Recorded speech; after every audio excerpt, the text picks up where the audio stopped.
A história que eu trago, esse testemunho do padre Marcos Rogério, que assim nos conta. Um dia me pediram para visitar uma família. Agendei a visita e fui. Quando cheguei à casa, deparei-me com um grupo de ciganos. E para minha surpresa, era justamente esta família de ciganos que queria um momento de oração com o padre. Eu já sabia como os ciganos viviam. Sabia que eles não se apegam ao lugar onde moram, nem dão importância às coisas que valorizamos em uma casa. Mesmo assim, o ambiente chamou a minha atenção.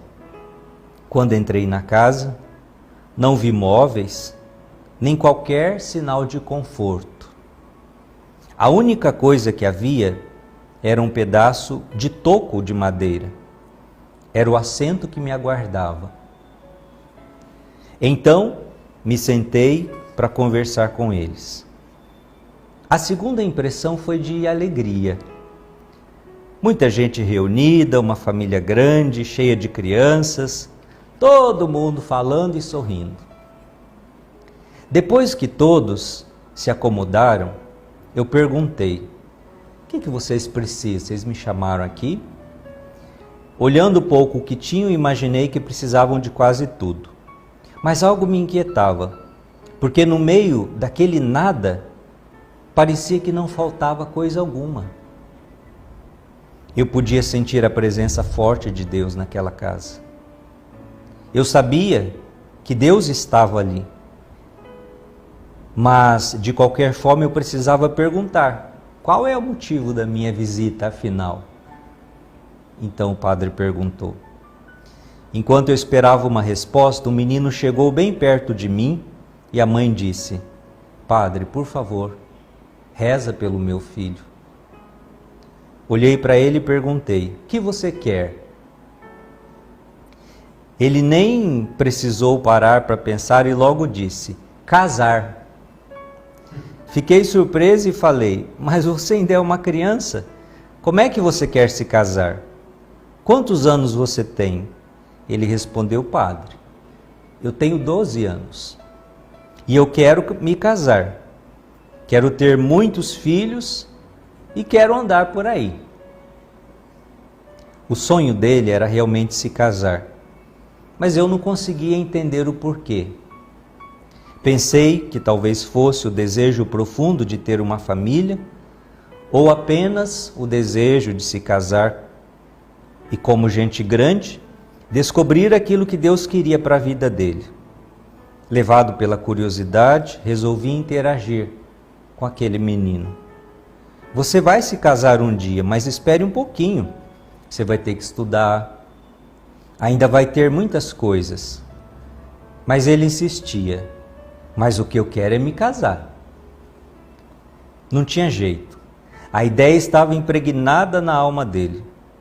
Então lembrei-me que os ciganos podem firmar compromissos desse tipo quando as crianças ainda são muito pequenas. Muitas vezes elas são prometidas para alguém que elas sequer conhecem. Tomei coragem e perguntei: tudo bem, mas vocês me chamaram aqui porque ele quer se casar? A mãe respondeu que não. Não, padre. Eu chamei o senhor aqui porque ele tem um câncer e a doença já tomou conta de todo o corpo dele. E até já paralisou os rins e comprometeu outros órgãos. Respondi que rezaria por ele ali mesmo naquele momento. Rezei por ele, o abençoei e pedi a misericórdia de Deus. Depois me despedi, segui para o meu carro. Quando abri a porta e me sentei, vi a mãe correndo em minha direção.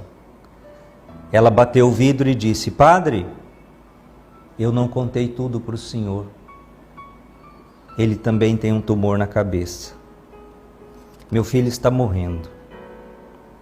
A única coisa que eu queria era que o senhor rezasse por nós e por ele. Quero que o senhor coloque a vida dele nas suas orações. É tão difícil a gente olhar para quem a gente ama e ver que a pessoa está indo embora. É tão difícil olhar para ele e perceber que eu não vou ver o sonho do meu filho se realizar.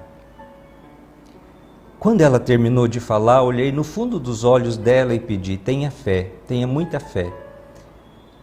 Porque aquilo que grita dentro dele é o que o torna vivo.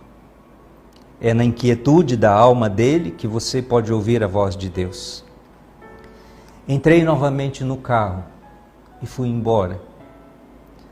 Não consegui ir muito longe. A vontade de chorar me fez estacionar e pensar naquele menino. Rezei mais uma vez por ele e pedi a Deus que derramasse uma graça na vida daquela criança. Nos domingos seguintes, comecei a perceber a presença de toda a família reunida na missa. Cada domingo os meus olhos procuravam por eles nos bancos e surpreendia-me com a participação de todos eles, o que não acontecia antes. Sempre pensava neles e resolvi fazer uma nova visita àquela família. Quando cheguei, recebi a notícia de que a doença estava em estágio bem avançado. Ele olhou para mim e disse: Padre, Deus me fez casar. Eu brinquei com ele: e como que você se casou e nem me convidou, menino? Ele respondeu: mas eu casei. Perguntei: com quem? Ele disse: com Nossa Senhora. E eu falei para ela que eu queria ser totalmente dela se a minha família voltasse para Deus. E a minha família voltou, Padre. A minha família voltou e eu estou quase indo embora. Aquele menino tão pequeno, tão puro, tão inocente, compreendeu que naquilo tudo havia uma enorme graça. Ele conseguiu ver aquilo que nós não conseguimos enxergar. Impedidos pelos nossos bens materiais, nosso conforto, nossa realização profissional, nossas vaidades, ele havia enxergado o local de chegada e não a estrada que havia ficado para trás. A família continuou indo à missa, todos juntos, até que um dia eu não vi mais aquele menino. Fui ao encontro da mãe e perguntei onde ele estava. Ela serenamente respondeu: o senhor já sabe, Padre. Ele foi para junto da esposa dele.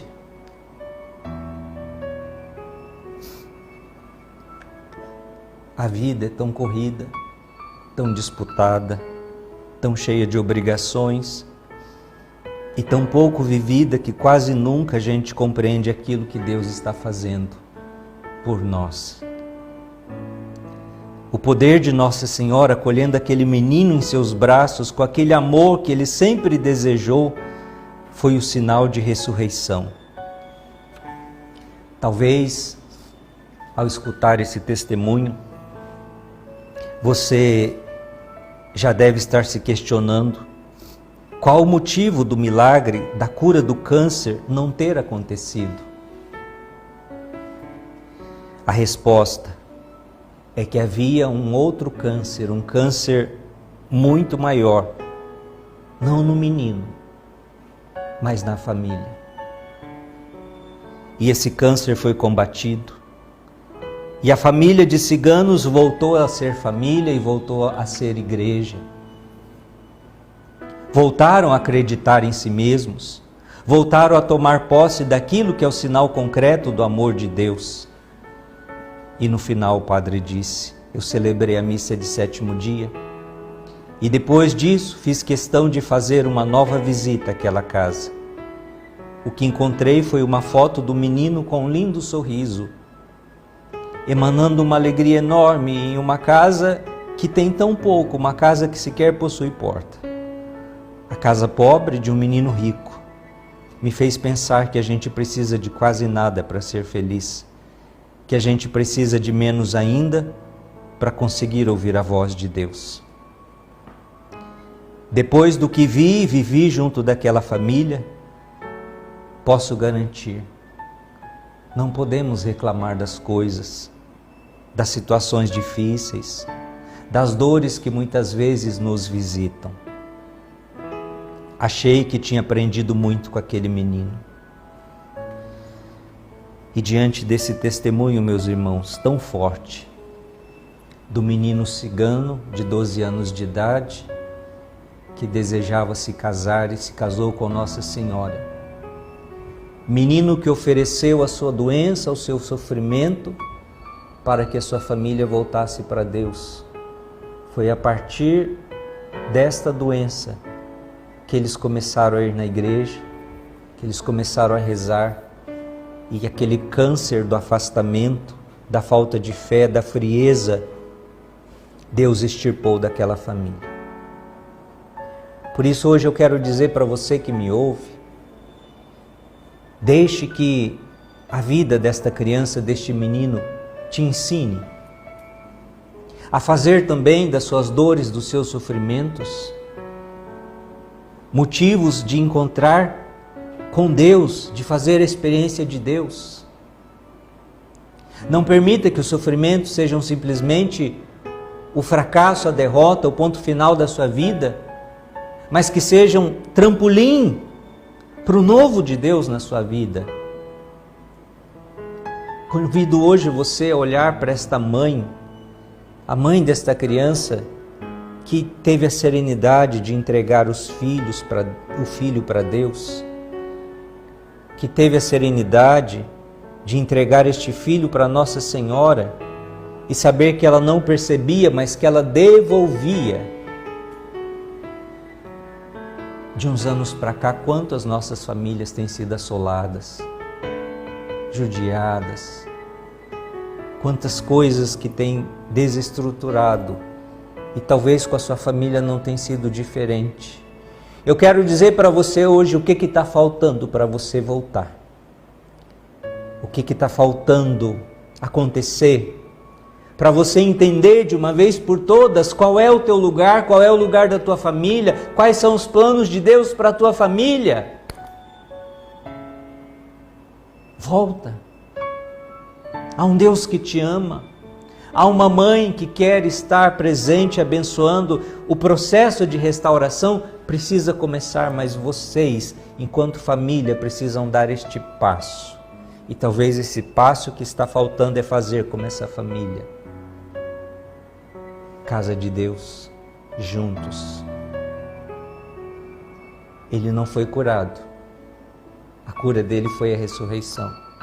Mas aquela família foi curada do câncer, da frieza, da falta de fé. Quantas famílias o que estão precisando é isso? É desta cura, é desta restauração. Meu irmão, minha irmã, que não seja somente um testemunho emocionante e bonito, mas que ele provoque em você talvez um desejo de olhar para a sua família hoje e a partir de hoje com outros olhos. De coragem, de força para começar e recomeçar segurando nas mãos de Deus. Amém?